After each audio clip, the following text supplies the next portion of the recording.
درود شنوندگان گرامی.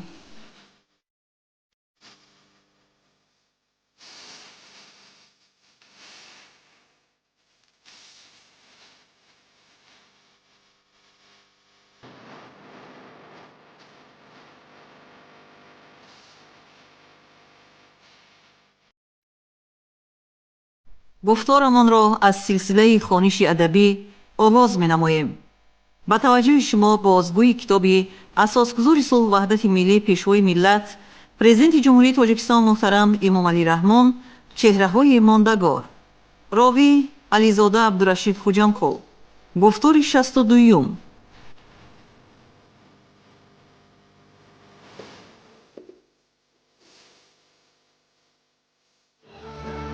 مردم شریف تاجیکستان حقوق کامل معنوی دارند که با فرزندان فرزانه ملت سهم بی‌نظیر آنها در رشد تمدن عمومی بشری افتخار نمایند، آثار گرانبهای آنها را آموزند و حکمت جاویدانه ابرمردان ملی خود را قطب‌نمای روزگار خویش قرار دهند. پرزیدنت جمهوری تاجیکستان محترم امام علی رحمان. سیفالدین اسفرنگی، شاعری مضمونساز و معنی آفر.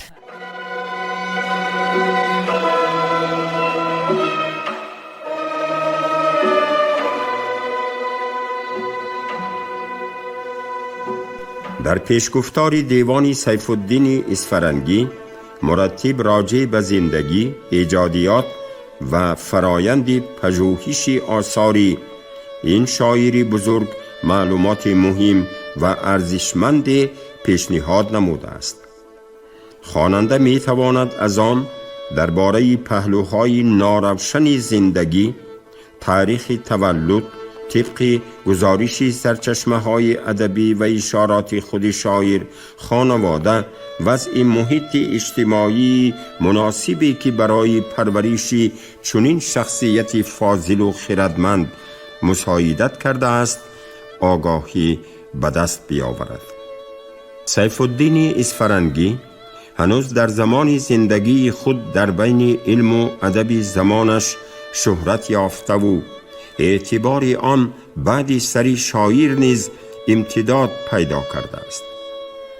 نام و نسب شاعر در سرچشمه‌های ادبی تاریخی به صورت مولانا سیفالدین اسفرنگی، مولانا سیفالدین الاعرج، سیفالدین الاعرج اسفرنجی از سمرقندی، سیفالدین اسفرنگی سمرقندی، سیف اسفرنگی و همچنین با لقب‌های افتخاری املح الشعراء، ملیک الفضلاء، ملیک الکلام، عظیم اصحاب علم و اکابر ادب و شعر، سرآمد فضلا و شعرای ماوراء النهر، شاعر صاحب السیف و القلم و غیره ذکر گردیده است.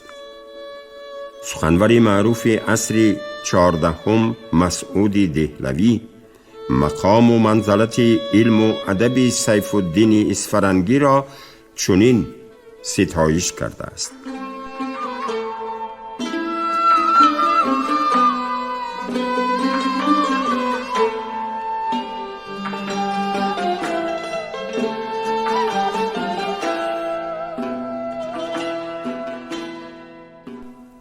امام سیف دین معروف به اعرج در این باغ لطافت راند هودج، به هر نکته بس صنعتگری کرد، ز بحر صید دلها ساحری کرد، ز هر علم سخن در ضمن رانده، ز ابر طبع گوهرها فشانده، ز بعد آن بزرگان سخنگو در این میدان نرانده هیچ کس گو.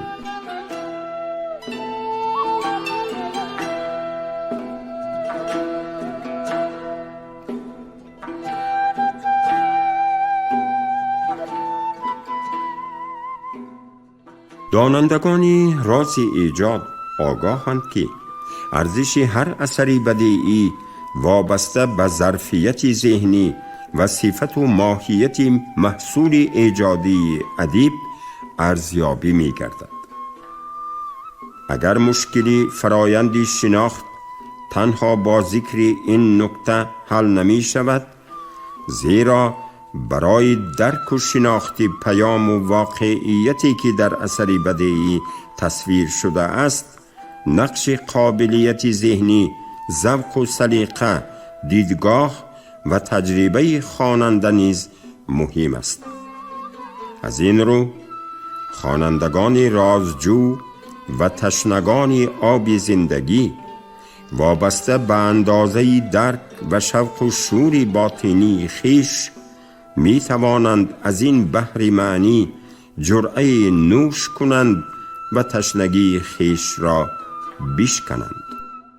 به تعبیر مولانا جلال الدین بلخی، انسان از بحر معانی، از نعمتی ناپیداکران معنوی به اندازه احتیاج و توان خود روزی دریافت می کند.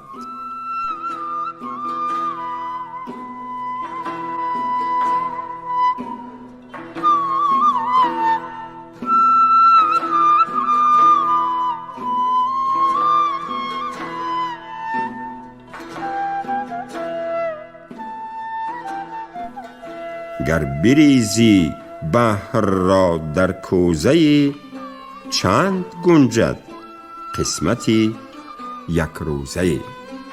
دیوانی سیف الدین اسفرنگی از دو بخش فراهم آمده است.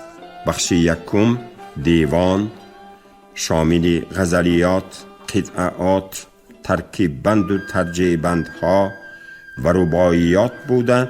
قسمت اولی آن مجموعه غزلیات شاعر را در بر می گیرد. معلوم است که غزل تا دوران سیف الدین اسفرنگی چند مرحله تکامل را دوران استاد ابو عبدالله رودکی، محیط ادبی غزنین، محیط ادبی سلجوقیان از سر گذرانیده کمال و جمال زیادی پیدا کرده بود.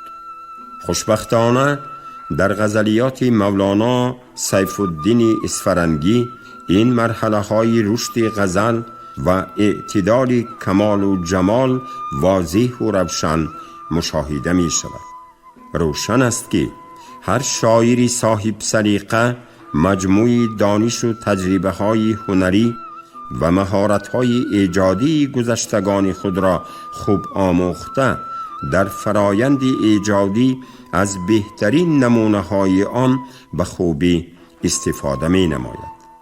بنابراین شاعری توانا بهترین خصوصیت و نشانه های عنعنه گذشتگان خود را نگه داشته وابسته به ذوق و سلیقه در فضای ایجادی خود تازه کاری های نیز به وجود می آورد. معمولاً غزل در آغاز سیر تکاملی خیش جنبه عینی یا طبیعی داشته احساس و اندیشه و مناسبت‌های عاشقانه دوستداران زندگی و محیط را در تناسب با زیبایی‌های طبیعت و خوشی و ناخوشی‌های روزگار بیان می‌نمود. با ظهور حکیم سنایی غزنوی در ساختار موضوع غزل تحولات تازه پدید آمد و جلوه آسمانی عشق نیز وارد صحنه موضوعهای غزل گردید. این جنبه عرفانی در کلام شیخ سعدی و مولانای بلخی به اوج بلند سر کشید و در مرحله های بعدی تکامل غزل در برابر جنبه طبیعی تصویر بدیعی عشق زمینی جایگاهی بانفوذ پیدا کرد. طبیعی است که این جریان بانفوذ ایجادی در رشد و تکامل من بعده غزل اثر گذاشت. تأثیر این روش ایجادی در محتوای غزلیات سیف الدین اسفرنگی نیز مشاهده می شود.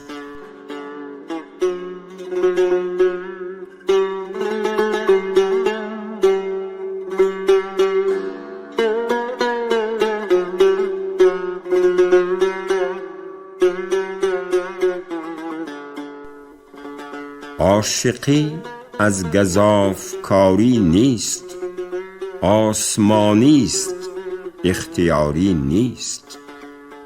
در مقامات عشق ناطقه را وقتی انشا زبانی جاری نیست. هر کجا صبح عشق سربر زد جز شب انتظار تاری نیست. اندران ره هوا پرستان را بی گناهی گناه کاری نیست. و اندرین راه سست پایان را هیچ جایی امیدواری نیست. در چنین بادیه مرا بار زاد تسلیم و پای کاری نیست. چون صبا گرم رو در این میدان کین زمان جایی بادساری نیست. و طریقی که مرکب جان را وصفی لنگی و راهواری نیست. نقده عشق را در این بازار بی رواجی و کم عیاری نیست. لیکن آن داوی پاک بازان است کاری شنگان روزگاری نیست. پس تو نظاره کن که در جیبت در خوری سوری او نثاری نیست.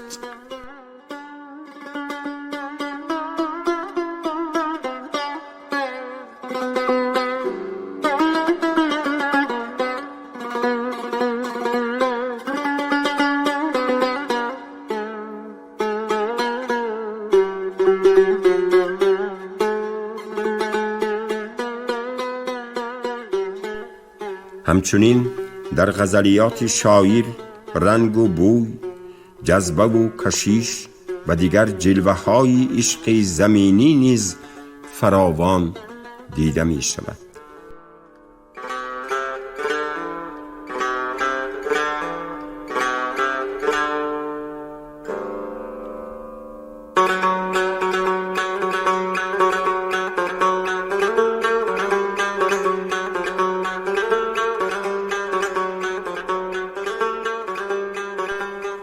آفتابی و فلک خانه توست، شمع دل زنده به پروانه توست. بر سری دامگهی عشق مرا مرغکی جانی و دل دانه توست.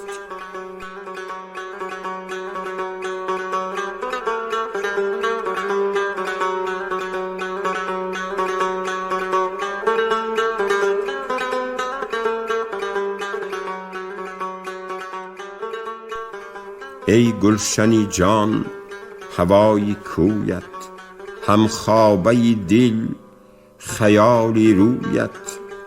ای پای امید گشته پرخار از جستن راهی جستجویت. روزی به مراد من نیفتاد در حالگهی امید کویت. چون جامی شکسته پر نشد هیچ از راوق اشک من سبویت. در گیسوی چنگ تو زنم چنگ چون دست نمی رسد به مویت.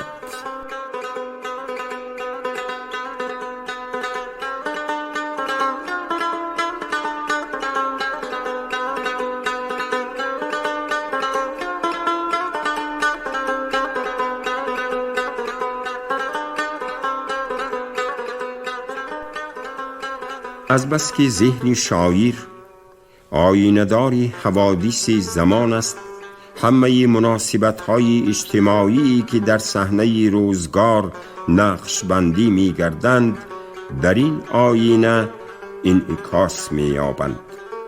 اما نقش آینه ذهن شاعر تنها روینمایی رویدادها نیست، بلکه این آینه حساس و زنده آنها را معاینه می کند و روند و واقعه ها وابسته به خصوصیت های خود مثبت و منفی بودن در آن اثر می گذارند.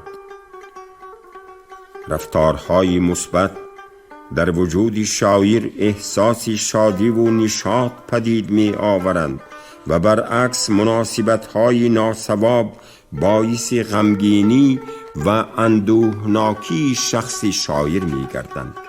از این رو اگر در هر دور و زمان کسی پا کج می نهاد، خون دل خوردن نصیب شاعر می گردید و چون ابله از بام می افتاد گردن شاعر می شکست، زیرا ذهن شاعر تنها آینه‌داری بی تفاوت و بی طرفی رویدادهای زمان نبود، بلکه شاهدی زنده و همدرد و همنوای زمان نیز به شمار می رفت.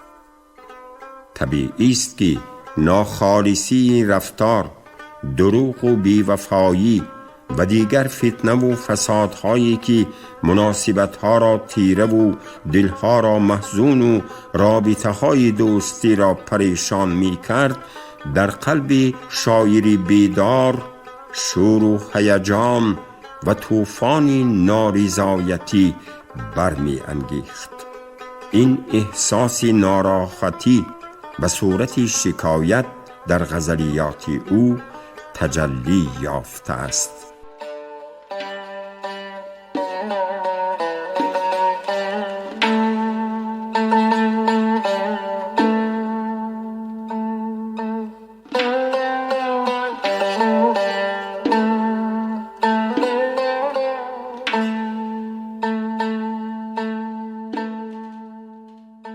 هوای جهان را صفای ندیدم، جهانی وفا را هوای ندیدم.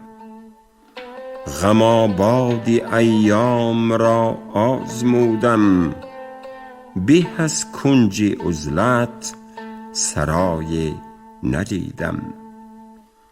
و پایان رسیدم غم عمر و هرگیز ز شمع امانی ضیای ندیدم.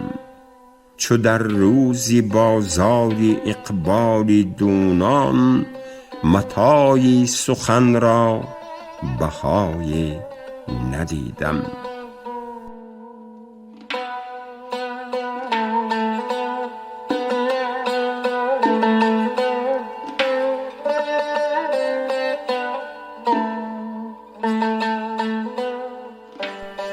مولانا سیف الدین اسفرنگی از زبانی زنده و امکانیت‌های بی پایان آن که در محیط فرهنگی زمانی او رایج بود و همچون زبانی رسمی زمان به شمار می رفت، به طور شایسته استفاده کرده لطف و نزاکتی این واسطه بیان را در غزلیاتش به نمایش گذاشته است.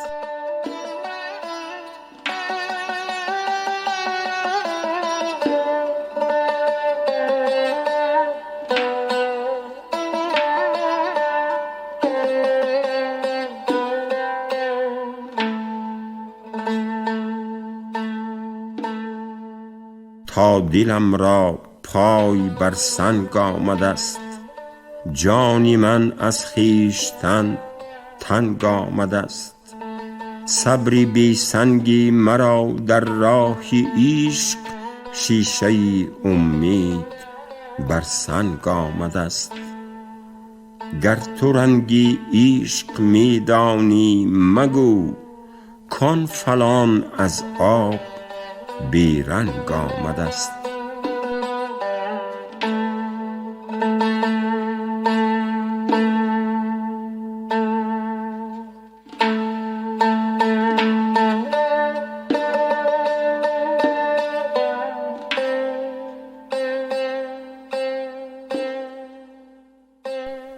یکی از بخش‌های جالب توجه دیوان شاعر قسمت دومی بخش اولی آن است که قطعات او را در بر میگیرد.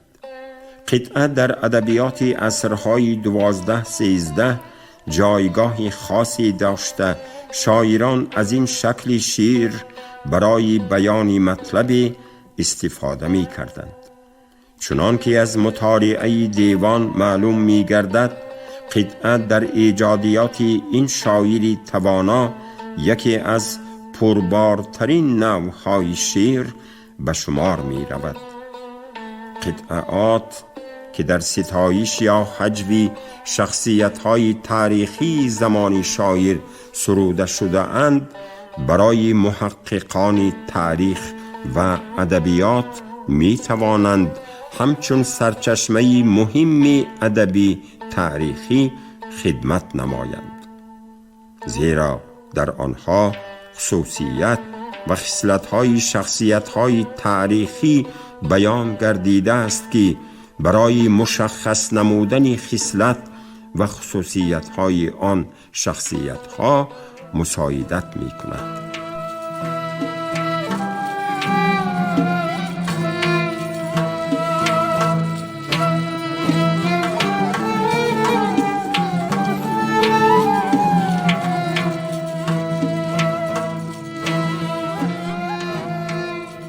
همچنین شاعر هنگام توصیف اشعار ادیب اندیشه های ادبی خیش را نسبت به ایجادیات این یا آن شاعر بیان می دارد که این عمل برای ادبیات شناسان در شناخت آثار ادیبان همچون سرچشمه مهم ادبی مساعدت می کند.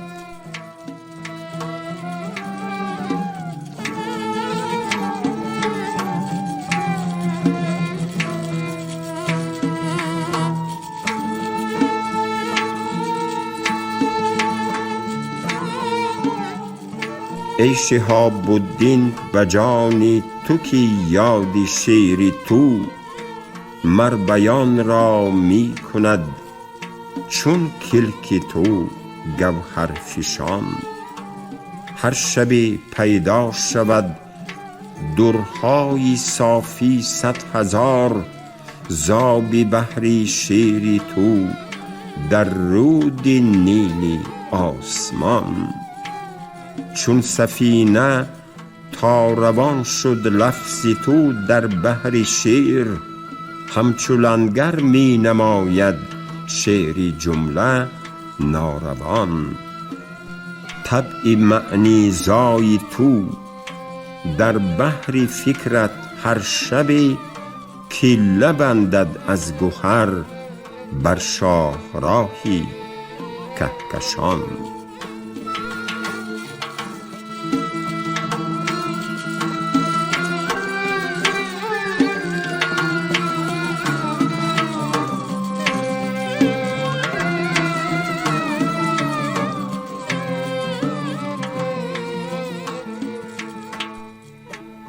قسمت سیوم بخش اول دیوان از ترکیب بند و ترجیع بندهای شاعر عبارت می باشد. در یک نگاه می توان دید که شاعر در زمینه ایجاد این نوع شعر مهارت و قابلیت خوبی ایجادی نشان داده. با لفظ شیرین و بیان شیوا سروده های جالب و دلکش آفریده است.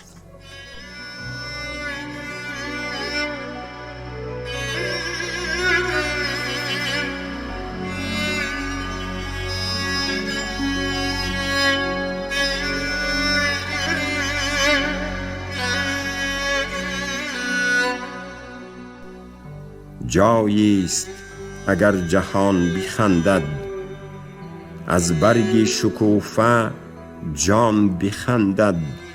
ابر از نم چشم گل بگرید، گل بر لب آبدان بخندد. در دیده غنچه اشک خونین چون نار ز ناردان بخندد. از رشک سرشک بی دلان گل رنگ آرد و در نهان بخندد. وز مستی نرگس ابر نیسان، خون گرید و ناگهان بخندد.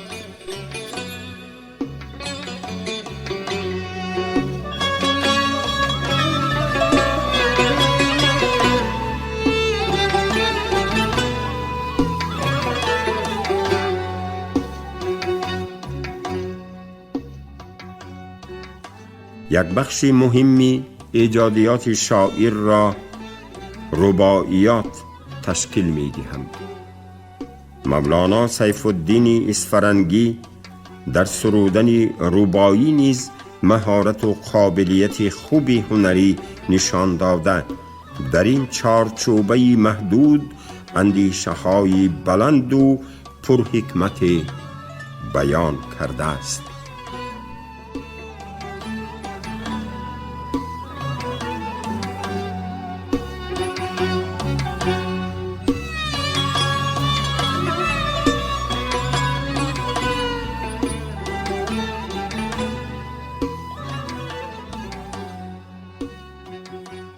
گل خوابگهی است نرگسی مستی تو را، دل بارکشی است جوری پیوستی تو را.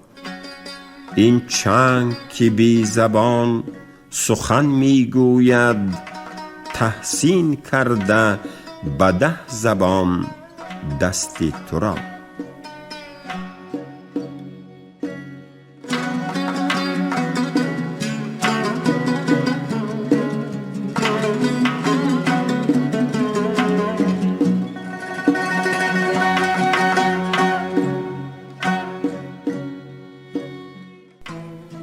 نرخی شکر از پیسته تنگی تو شکست، 100 توبه یکی ناله چنگی تو شکست. این دل که چو آیینه نازک شده بود، از دست غم افتاد و ز سنگی تو شکست.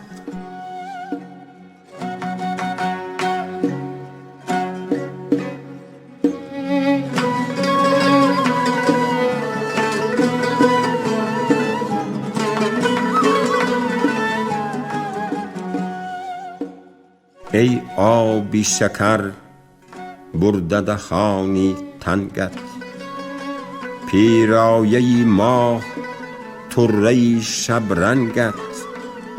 مگذار که بیش بر ملا فاش کند، راز دل عاشقان زبانی چنگت.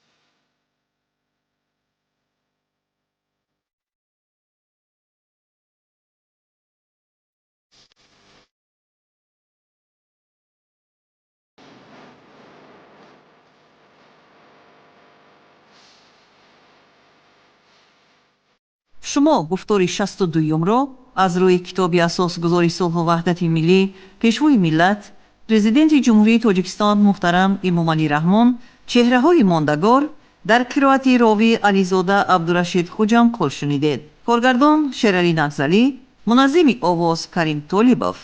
پایان گفتار از سلسله خوانش ادبی.